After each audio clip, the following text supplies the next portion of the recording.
ஆமேன். அல்லேலூயா. மத்தேயு புஸ்தகத்தில் 6ஆம் அதிகாரத்தில் 33ஆம் வசனம். முதலாவது தேவனுடைய ராஜ்யத்தையும் அவருடைய நீதியையும் தேடுங்கள், அப்பொழுது இவைகளெல்லாம் உங்களுக்கு கூட கொடுக்கப்படும் அப்படின்னு சொல்லப்பட்டிருக்கு. முதலாவதுன்னா, எல்லா காரியங்களிலும் நம்ம செய்கிற எல்லா ஒரு விவசாய வேலையாக இருந்தாலும் சரி, அல்லது ஒரு வீடு கட்டுற காரியமாக இருந்தாலும் சரி, அது ஒரு திருமண நிகழ்ச்சியாக இருந்தாலும் சரி, நம்ம வீடுகளில் ஒரு நல்ல காரியங்கள் துவங்குவதற்கு முன்னமே முதல்ல என்ன பண்ணோம், ஒரு காரியம் நம்ம ஒரு வேலை வாய்ப்புக்கு அப்ளிகேஷன் போடுறோமா, பிள்ளைங்க படிச்சிருக்காங்க, ஒரு வேலை வாய்ப்புக்கு அப்ளிகேஷன் போடுறோம், முதல்ல ஜெபிக்கணும், ஆண்டவரை தேடணும். ஆண்டவரே, இந்த வேலை உங்களுக்கு சித்தமானால் இது வாய்க்கட்டும், உதவி செய்யுங்க, தயவு செய்யுங்க அப்படின்னு சொல்லி என்ன பண்ணணும், ஆண்டவர்கிட்ட நம்ம ஜெபித்துக்கொள்ளணும், வேண்டணும். அதே போல் ஒவ்வொரு காரியத்திற்கும், ஒரு வீடு கட்டுவதற்கு நம்ம ஆயத்தம் பண்ணுறோம். அந்த இடத்துல என்ன பண்ணணும், இந்த இடத்துல ஒரு இடத்த நம்ம செலெக்ஷன் பண்ணுறோம். அந்த இடத்துல வீடு கட்டுவதற்கு முன்னமே அங்கே நின்று என்ன பண்ணணும், நம்ம ஆண்டவர்கிட்ட ஜெபித்துக்கொள்ளணும். இதை முன்னமே நம்ம தேடுறது, ஆண்டவர் இந்த இடத்துல வீடு கட்டுவதற்கு உங்களுக்கு சித்தமா, எதிர்கொள்ள காரியங்களை நீங்கள் வாய்க்க பண்ணுங்கள், மனித உதவிகளையும் பொருளாதாரங்களையும் என்ன உபகரணங்கள் என்னென்ன தேவை எல்லாவற்றுக்காக முதல்ல. அப்போ அதே போல் ஒவ்வொரு காரியங்கள்லையும் நமக்கு இன்றைக்கி ஆகாரத்திற்கு தேவையான எல்லா உபகரணங்கள், நம்ம பொருள் என்ன,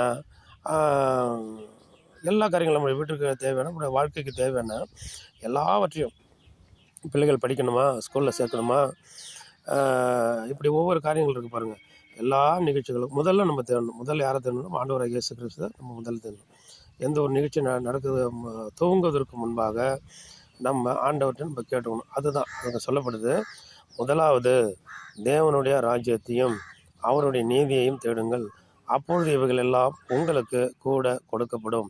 அப்போ நம்ம முதல்ல ஆண்டவரை நம்ம தேடணும்னா, எந்த ஒரு காரியத்திற்கும், எந்த காரியம் செய்தாலும் சரி தான், அதுக்கு முதல்ல நம்ம ஆண்டவரை தேடிட்டோம்னா, ஒரு சின்ன சின்ன காரியம் தானே அப்படின்னு நம்ம அலட்சியம் பண்ணோம்னா, ஒரு ட்ரெஸ் எடுக்கிறோம், ஒரு துணியை எடுக்கிறோம், அதுக்கு கூட என்ன பண்ணலாம், நம்ம ஆண்டவர்கிட்ட கேட்டு என்ன பண்ணலாம், நம்ம செய்யலாம்.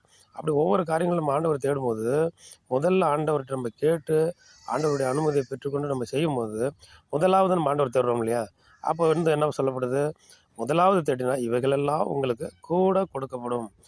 நம்ம முதல்ல ஆண்டவர் நம்ம தேடினோம்னா, நமக்கு தேவையான இன்னும் என்னென்ன தேவைகளோ, நம்ம காரியங்களோ எல்லாத்தையும் நம்ம எதிர்பார்ப்பதற்கும் மேலாக, அதிகமாகவே, கூடவே நம்ம ஆண்டவர் என்ன பண்ணுவார், நமக்கு கட்டாயம் கொடுப்பாங்க.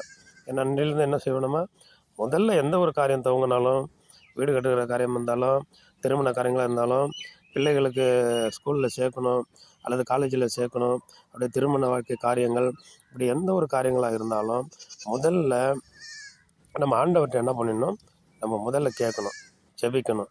ஆண்டவரே, அந்த காரியத்தை நான் துவங்க போகிறேன், நான் செய்ய போகிறேன், எனக்கு உதவி செய்யுங்க. இப்படி முதல்ல அவர்கிட்ட நம்ம கேட்டு நம்ம செய்யும்போது கர்த்தர் கட்டாயம் நம்மளை ஆசீர்வதிப்பாங்க. அது மாத்திரமல்ல, கூடவே ஆசீர்வதிப்பாங்க, அதிக மடங்காக கூடவே நம்மளை ஆசீர்வதித்து கூடவே தருவேன்னு சொல்கிறார். ஆமேன். அல்லேலூயா.